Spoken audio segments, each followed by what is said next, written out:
TRS party Kalvakuntla Taraka Ramarao గారు versus TRS party Kalvakuntla Kavitha గారు. వీళ్ళిద్దరి మధ్య ఈ వీడియోలో డిఫరెన్సెస్ చూద్దాం. కేటీఆర్ రియల్ నేమ్ వచ్చేసరికి Kalvakuntla Taraka Ramarao and Nick name వచ్చేసరికి కేటీ రామారావు, రామన్న, కేటీఆర్. కవిత రియల్ నేమ్ వచ్చేసరికి Kalvakuntla Kavitha and Nick name వచ్చేసరికి కవితక్క, కవిత. కేటీఆర్ 24 జూలై 1976 సిద్దిపేట తెలంగాణలో జన్మించాడు. ప్రస్తుతం తన ఏజ్ 49 ఇయర్స్. కవిత 13 మార్చ్ 1978 కరీంనగర్ తెలంగాణలో జన్మించింది. ప్రస్తుతం తన ఏజ్ 48 ఇయర్స్.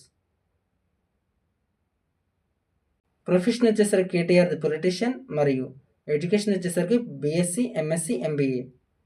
కవిత ప్రొఫెషన్ వచ్చేసరికి పొలిటీషియన్ మరియు ఎడ్యుకేషన్ వచ్చేసరికి బీటెక్ అండ్ ఎంఏ. కేటీఆర్ వచ్చేసరికి 2009లో ఎమ్మెల్యేగా గెలిచారు అండ్ 4 టైమ్స్ ఇప్పటివరకు ఎమ్మెల్యేగా గెలిచారు and 0 times and MP and MLC. Kavitha వచ్చేసరికి 2014లో ఎంపీగా గెలిచింది అండ్ ఇప్పటివరకు ఎమ్మెల్యేగా పోటీ చేయలేదు అండ్ ఎంపీ అండ్ ఎమ్మెల్సీ ఒక్కొక్కసారి గెలిచారు. కేటీఆర్ సీఎంగా ఇప్పటివరకు పోటీ చేయలేదు మరియు స్పౌస్ వచ్చేసరికి శైలిమ అండ్ చిల్డ్రన్స్ వచ్చేసరికి హిమాంశురావు, అలేఖ్యరావు.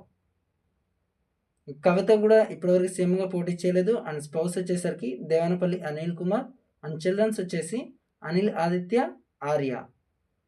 కేటీఆర్ జుడేక్ సైన్ వచ్చేసరికి లియో మరియు సిబ్లింగ్స్ వచ్చేసరికి కల్వకుంట్ల కవిత. కవిత జుడేక్ సైన్ వచ్చేసరికి క్యాప్రికాన్ మరియు సిబ్లింగ్స్ వచ్చేసి కేటీ రామారావు. కేటీఆర్కి ఇన్స్టాగ్రామ్లో వచ్చేసరికి 2.4 మిలియన్స్ ఫాలోవర్స్ ఉన్నారు. అలాగే కవితకు వచ్చేసరికి 608K. ఫేస్బుక్లో వచ్చేసరికి కేటీఆర్కి 1.2 మిలియన్స్, అలాగే కవితకు వచ్చేసరికి 914K. ట్విట్టర్లో వచ్చేసరికి కేటీఆర్కి 4.6 మిలియన్స్, అలాగే కవితకు వచ్చేసరికి 1.3 మిలియన్స్. కేటీఆర్ హాబీస్ వచ్చేసరికి reading, writing, travelling and Kavitha hobbies వచ్చేసరికి ప్లేయింగ్ గేమ్స్, ట్రీస్ క్లైంబింగ్. వీళ్ళిద్దరిలో మీ ఫేవరెట్ పొలిటీషియన్ ఎవరో